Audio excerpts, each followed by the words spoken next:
Kalau kita review lagi, untuk pengelompokan pasar itu dikelompokkan berdasarkan yang pertama adalah jumlah perusahaannya, kemudian kebebasan untuk masuk ke dalam industrinya, kemudian ada sifat produknya, dan distribusi informasi dari penjual maupun dari pembeli. Ada 4 struktur pasar yang dibagi jadi 4. Yang pertama adalah persaingan sempurna, kemudian monopoli, monopolistik, dan oligopoli. Pada saat ini kita akan belajar pasar monopoli, yaitu pasar yang paling berseberangan dengan pasar persaingan sempurna. Paling jauh kelihatan jelas bedanya. Kita masuk ke definisi pasar monopoli. Nah, pasar monopoli adalah struktur pasar di mana hanya terdapat satu produsen atau penjual di dalam pasar. Pasar monopoli adalah industri satu perusahaan. Jadi intinya adalah hanya ada satu perusahaan. Barang atau jasa yang dihasilkan tidak dapat dibeli di tempat lain. Nanti tidak ada tidak ada substitusinya. Tidak ada pilihan bagi pembeli hanya sebagai price taker. Tidak ada barang pengganti yang mirip. Barang yang dihasilkan tidak dapat digantikan oleh barang lain yang ada dalam perekonomian. Tidak ada peluang untuk masuk ke dalam pasar. Dan sifat utama dari pasar monopoli adalah mempunyai hambatan yang sangat kuat, baik dia dari aturannya, permodalannya, misalnya biaya yang mahal gitu ya, dan maupun faktor-faktor yang lain, misalnya sumber daya alam. Kemudian perusahaan ini dapat menguasai penentuan harga.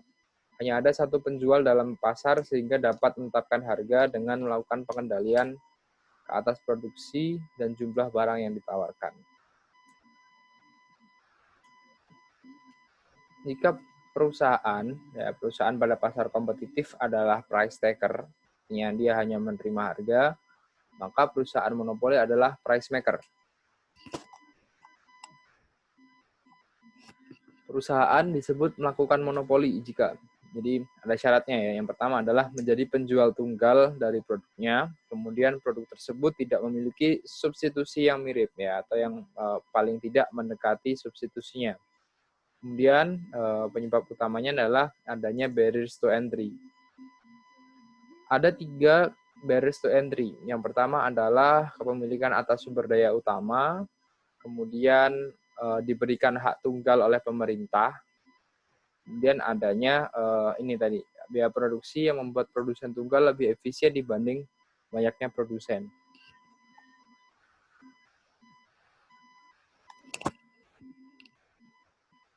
Kadang monopoli itu sengaja diciptakan oleh pemerintah. Hukum paten dan hak cipta adalah 2 contoh utama bagaimana pemerintah dapat menciptakan monopoli untuk melayani kepentingan publik. Jadi ada hak paten, ada hak cipta. Misalnya hak cipta terkait buku gitu ya. Tuan A, dia menulis buku, kemudian hak ciptakan dibeli oleh suatu misalnya penerbit gitu, katakan 3 serangkai, dibeli selama 20 tahun misalnya. Maka selama 20 tahun itu berhak untuk menjadi monopoli buku tersebut. Kemudian suatu industri menjadi monopoli natural ketika hanya satu perusahaan yang mampu menyediakan barang jasa ke seluruh pasar dengan biaya yang lebih rendah dibanding perusahaan lainnya. Monopoli natural muncul ketika skala ekonomi yang dimiliki perusahaan sepanjang range output tertentu tidak bisa ditandingi oleh perusahaan lain. Artinya semakin apabila banyak perusahaan yang masuk gitu ya, biaya produksinya ini akan lebih tinggi gitu, atau marginal cost-nya akan lebih tinggi daripada perusahaan yang telah lama ada.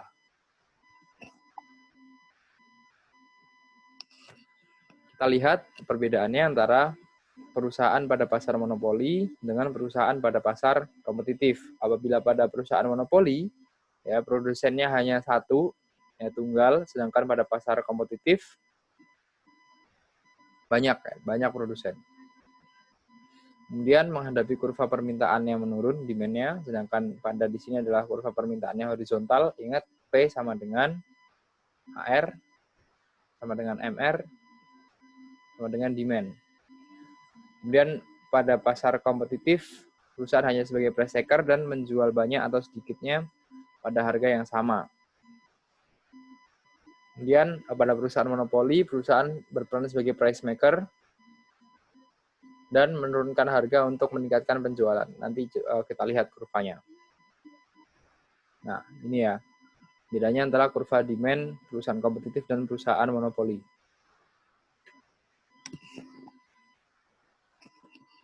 Berikutnya, untuk total revenue, rumusnya masih sama, yaitu TR sama dengan P kali Q, sedangkan AR adalah TR dibagi Q. Di sini AR berperan sama dengan P. Kemudian ada juga MR adalah perubahan revenue-nya. Kita masuk ke equilibrium-nya langsung aja. Ini adalah demand-nya atau AR-nya. Dan di sini adalah marginal revenue-nya. Demand, dia sama dengan P. Ya. Demand sama dengan P, sama dengan AR.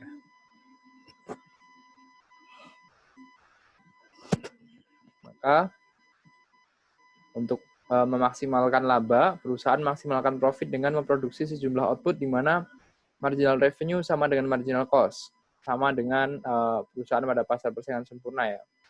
Kemudian harganya ditetapkan sesuai kurva permintaan untuk memaksimalkan keinginan konsumen yang ingin beli pada jumlah tersebut. Kita ambil contoh langsung aja. Ini MR. Ini adalah kondisi optimumnya, di mana kondisi saat kurva MR dan kurva MC ya, dia saling berpotongan. Kemudian ada kurva demand-nya.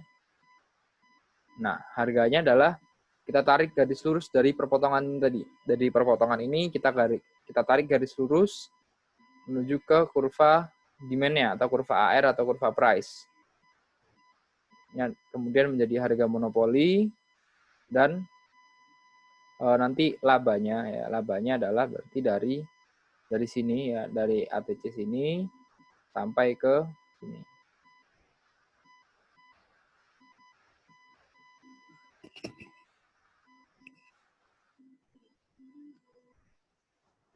Pada pasar persaingan sempurna, harga sama dengan marginal cost. Ya, sedangkan pada pasar monopoli, P-nya, harganya, dia lebih besar daripada marginal revenue dan marginal cost-nya. Laba sama dengan total revenue dikurangi total cost. Ya, ini masih sama ya. Profit sama dengan TR min TC. Profit sama dengan TR per Q dibagi TC per Q dikalikan Q. Dan kita dapat P min ATC dikalikan Q. Perusahaan monopoli akan memperoleh keuntungan ekonomis sepanjang harga yang ditetapkan lebih tinggi dari average total cost. Berikutnya, laba perusahaan monopoli ya yang tadi ya. Nah, ini dia labanya monopoli profitnya istilahnya. Jadi di sini adalah perpotongan antara MR dan MC-nya. Kita tarik garis lurus ke kurva demand-nya atau kurva AR-nya. Kemudian kita tarik garis lurus juga ke ATC-nya. Nah, di profitnya adalah dengan kita menghitung luasnya. Ini ada monopoli hak paten. Selama hak paten berlaku, ya, maka harganya bisa di atas MR. Artinya seperti monopoli ya, karena hak paten kan monopoli. Berlaku kurva yang seperti ini. Tapi ketika hak patennya habis, maka dia akan landai lagi. Atau istilahnya dia udah nggak monopoli lagi. Dia balik ke perusahaan pada pasar kompetitif lagi ya.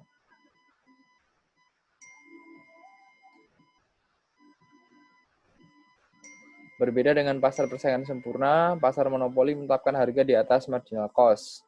Dari sisi konsumen, tingginya harga tersebut tidak diinginkan. Namun demikian, dari sisi pemilik perusahaan, keuntungan yang diperoleh perusahaan monopoli menyebabkan monopoli sangat disukai atau diinginkan oleh pemilik perusahaan. Kemudian kita tahu karena menetapkan harganya di atas keseimbangan, ya, di atas perpotongan MR dan MC, maka pasti ada deadweight loss. Karena perusahaan monopoli menetapkan harga di atas marginal cost, maka akan terjadi gap antara keinginan konsumen untuk membayar willingness to pay dengan biaya produsennya. Gap ini menyebabkan kuantitas yang dijual berada di bawah optimum. Kuantitasnya berada di bawah optimum. Kemudian ada inefisiensi pasar monopoli. Perusahaan monopoli memproduksi lebih sedikit dari tingkat output efisiennya. Kita lihat saja. Nah, ini adalah kuantitas efisiennya, di mana di pasar persaingan sempurna, MR sama dengan AR, sama dengan demand sama dengan P, sedangkan di pasar monopoli adalah beda, gitu ya. Jadi kuantitas efisien yang dimaksud adalah kuantitas pada pasar persaingan sempurnanya. Sedangkan pada monopoli, nah di sini ya. Nah, di sini ada gap atau deadweight loss, ada selisihnya. Kita hitungnya dengan menghitung luasnya, luas segitiga. Kemudian kita akan masuk ke regulasi pasar monopoli. Untuk meregulasi pasar monopoli ini, pemerintah melakukan beberapa tindakan. Yang pertama adalah membuat industri monopoli lebih kompetitif, mengatur perilaku perusahaan yang monopoli, merubah perusahaan monopoli swasta menjadi perusahaan publik, atau tidak melakukan apa-apa. Kemudian meningkatkan kompetisi dengan menerbitkan undang-undang anti monopoli. Undang-undang tersebut berisi aturan yang membatasi kapasitas perusahaan. Undang-undang memberikan kewenangan pemerintah dalam berbagai cara untuk meningkatkan kompetisi dengan cara mencegah atau melarang merger suatu perusahaan. Gitu. Jadi kalau ada perusahaan yang mau merger atau mau bergabung, bisa dicegah atau dilarang. Kemudian memecah perusahaan ke dalam beberapa perusahaan baru, mencegah perusahaan melakukan tindakan yang menyebabkan pasar menjadi tidak kompetitif. Misalnya kartel tadi ya. Di sini ada Undang-Undang 5 tahun 99. Kalian perhatikan ada Undang-Undang 5 tahun 99 tentang larangan praktek monopoli dan persaingan usaha tidak sehat. Kemudian pemerintah juga dapat mengatur perilaku perusahaan melalui pengaturan harga, pajak lamsam, dan pajak per unit. Kita lihat biayanya apa. Ini ada pada pajak lamsam. Nah, jadi pajak lamsam ini adalah pajak yang dikenakan terhadap suatu perusahaan. Beda dengan pajak per unit. Kalau pajak per unit, pajak yang dikenakan atas unit yang diproduksi. Jadi lamsam ini dia kenanya ke satu perusahaan. Maka yang naik adalah ATC-nya, ya kan? ATC-nya yang naik nih.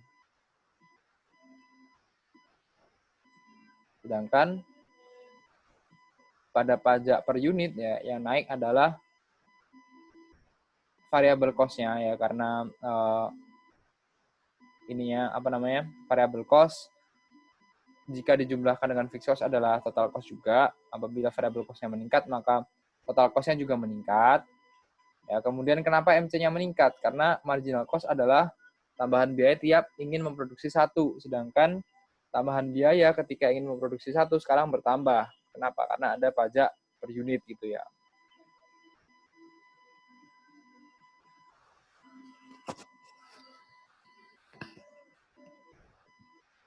Jadi yang semula equilibriumnya ada di sini ya kan, perpotongan MC dan MR.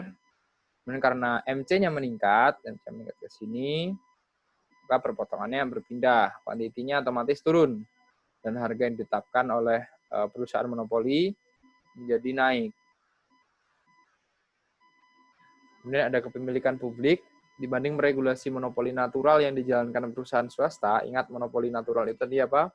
Monopoli yang memang dia tercipta dengan sendirinya. Karena adanya, kalau misal perusahaan mau masuk baru, susah nih. Entah karena sumber daya alamnya, entah karena pendanaannya. Pemerintah dapat menjalankan monopoli itu sendiri, misalnya Pertamina dan PLN. Pertamina untuk mengurusi migasnya, sedangkan PLN untuk mengurusi listrik, gitu ya. Atau bisa saja pemerintah tidak melakukan apapun gitu. Pemerintah juga dapat membiarkan mekanisme harga jika bentuk kegagalan pasar tersebut dirasakan kecil dampaknya terhadap kebijakan publik. Artinya membiarkan mekanisme harga itu seperti Adam Smith ya, adanya invisible hand. Ya biarin aja, pokoknya nanti harganya akan kembali ke titik normalnya gitu ya. Berikutnya kita mengenal diskriminasi harga.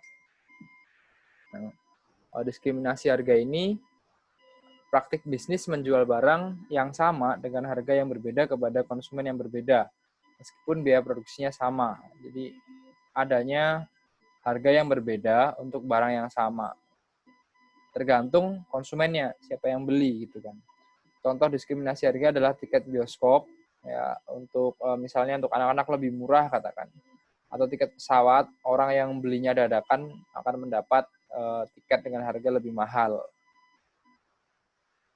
Diskriminasi harga tidak memungkinkan dilakukan di pasar kompetitif karena banyak perusahaan yang menjual barang yang sama di pasar. Untuk melakukan diskriminasi harga, perusahaan harus memiliki market power atau kekuasaan untuk menguasai pasar gitu ya, kekuasaan untuk mempengaruhi harga pasar. Kemudian diskriminasi harga dibagi menjadi 3, yaitu derajat 1, derajat 2, derajat 3. Diskriminasi harga derajat pertama adalah diskriminasi harga sempurna, nama lainnya, di mana perusahaan monopoli mengetahui dengan tepat tingkat kerelaan setiap konsumen untuk membeli sehingga dapat dibedakan harga untuk setiap konsumen. Ini sangat jarang terjadi ya. Contohnya adalah misalnya kantor pengacara. Pengacara akan menetapkan harga berbeda tergantung siapa kliennya, siapa bagaimana kasusnya ini dapat berjalan atau tidak, apakah kemungkinan nanti menang atau bakal kalah. Nah, itu diskriminasi harga derajat pertama. Kemudian ada diskriminasi harga derajat kedua, di mana membedakan barang per unit yang berbeda untuk jumlah barang yang berbeda dari barang yang sama. Jadi pada intinya kalau beli grosiran biasanya lebih murah. Nah, itulah yang disebut dengan diskriminasi harga derajat kedua. Terakhir adalah diskriminasi harga derajat ketiga, di mana membebankan harga yang berbeda untuk berbagai kelompok konsumen. Misalnya anak-anak harga tiketnya lebih murah. Atau tadi di contoh di pesawat, orang yang belinya mepet harganya menjadi lebih mahal. Dua efek dari adanya diskriminasi harga adalah dapat meningkatkan profit dan mengurangi deadweight loss.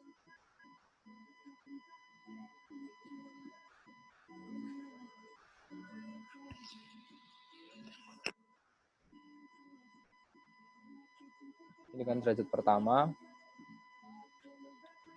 Dengan derajat pertama, ya karena perusahaan memiliki informasi penuh terkait dengan kebutuhan konsumen, maka perusahaan dapat mematok harga yang berbeda tiap konsumen gitu ya. Kemudian kalau yang ini, kalau beli banyak, harganya akan semakin murah. Kita lihat di sini, apabila dari Q2 ke Q1 ya, maka harganya akan turun dari P2 ke P1.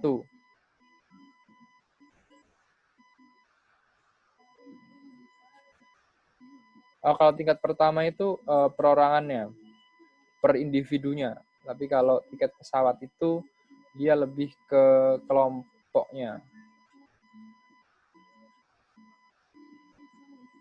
Jadi misalnya tiket pesawat untuk anak, nggak tahu sih, tiket pesawat itu untuk anak-anak harganya lebih murah nggak? Atau enggak ya kayaknya? Atau misalnya kalau jika lihatnya apabila per individu berarti dia derajat pertama, tapi jika dia dilihatnya per kelompok maka dia derajat ketiga gitu ya. Kemudian untuk derajat kedua di sini adalah semakin banyak beli barang maka harganya, misalnya kita mulai dari Q0 ini ya. Apabila dari Q0 dia naik ke Q1 ya, maka harganya turun dari P0 ke Q1 gini ya. Harganya semula di sini turun jadi di sini. Kuantinya beli semakin banyak. Beli semakin banyak lagi dari Q1 ke Q2, maka harganya akan semakin turun dari Q1 ke P2. Ya. Profitnya adalah ini ya, yang dalam ini. yang diarsir oleh garis biru, sedangkan untuk konsumen surplusnya adalah yang birunya ini. Jadi istilahnya tadi memaksimalkan profit dan meminimalkan adanya deadweight loss. Berikutnya ini adalah diskriminasi harga derajat ketiga. Jadi ini ada contoh tiket pesawat. Setiap konsumen dikenakan harga yang lebih rendah, namun nilai tetap sama tanpa membedakan banyaknya unit yang dibeli. Ya, ini contohnya tiket pesawat ya. Jadi tiap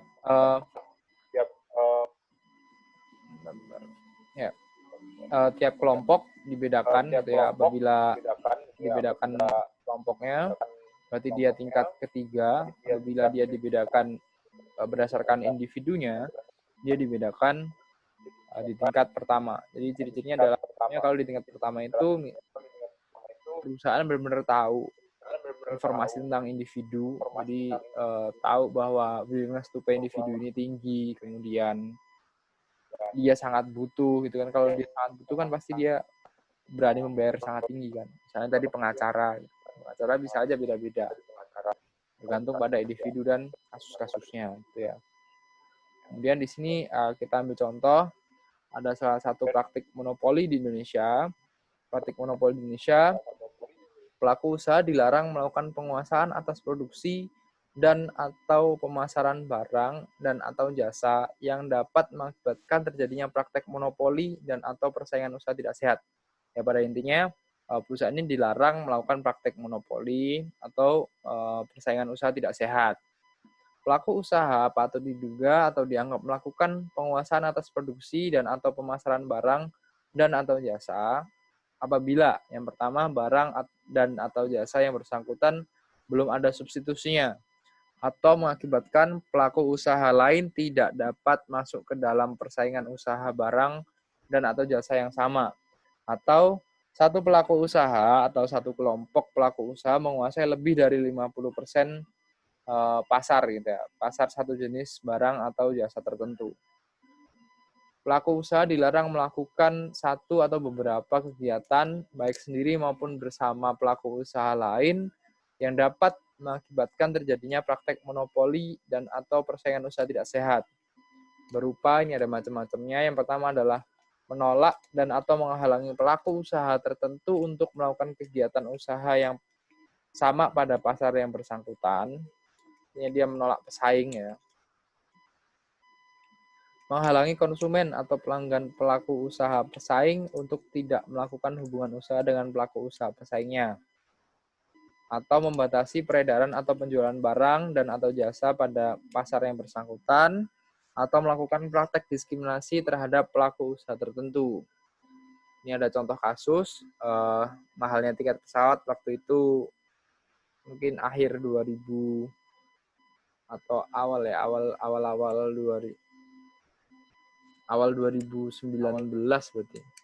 Di sini diduga praktik kartel dalam menentukan besaran harga tiket pesawat di Indonesia.